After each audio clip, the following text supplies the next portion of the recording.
আজকে আমি তৈরি করব ডিমের চচ্চড়ি। এই ডিমের চচ্চড়ি তৈরি করার জন্য আমি একটা আলুকে পিস করে কেটে নিয়েছি এবং একটা কড়াইতে আমি তেলও বসিয়ে দিয়েছি।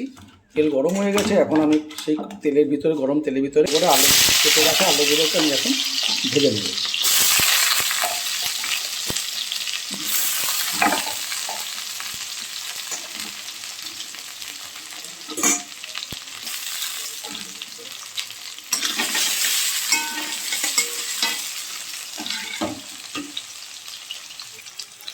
এর ভিতরে আমি দেবো পরিমাণ মতো লবণ,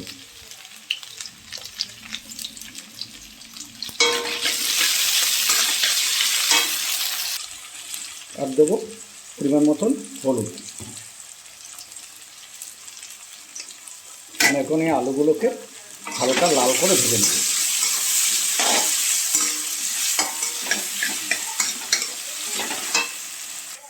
আলু ভাজা হয়ে গেছে, এর ভিতরে দেবো আমরা দুটো পেঁয়াজ কুচি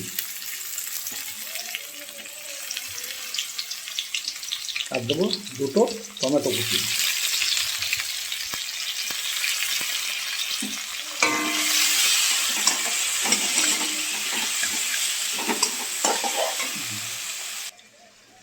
ডিমের চচ্চড়ি তৈরি করার জন্য আমি এখানে 4টে ডিম নিয়ে নিয়েছি।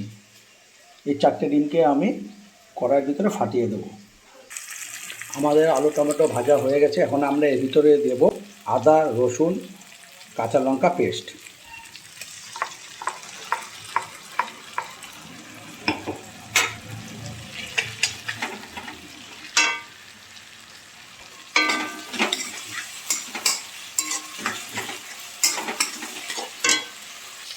এখন আমি দেবো এখানে হাফ চামচের মতন হলুদ আর হাফ চামচের মতন জিরে আর ধনিয়ার গুঁড়ো।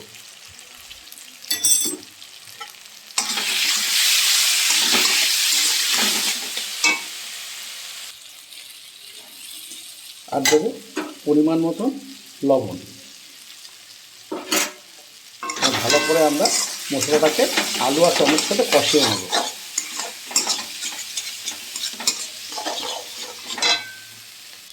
আমাদের মশলা কষানো হয়ে গেছে আলু টমেটো দিয়ে। এখন আমরা এর ভিতরে 4টে ডিমকে ফাটিয়ে দেবো।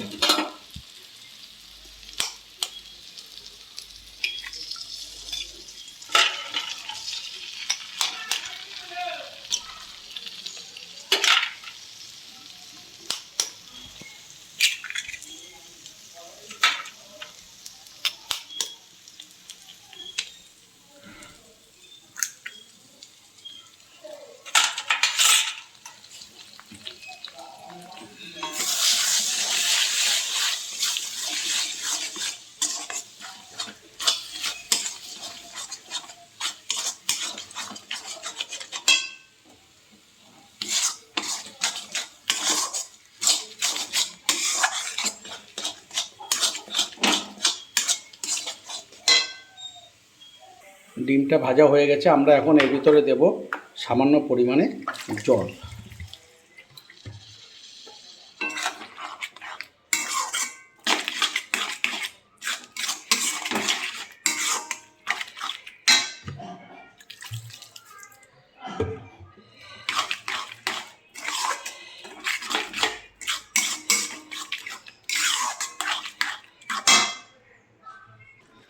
ডিমের চচ্চড়ি কমপ্লিট।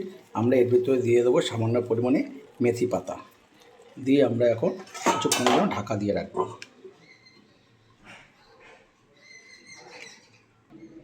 ডিম চচ্চড়ি কমপ্লিট। আমরা একটা বাটিতে ডিম চচ্চড়িটা নামিয়ে নিয়েছি।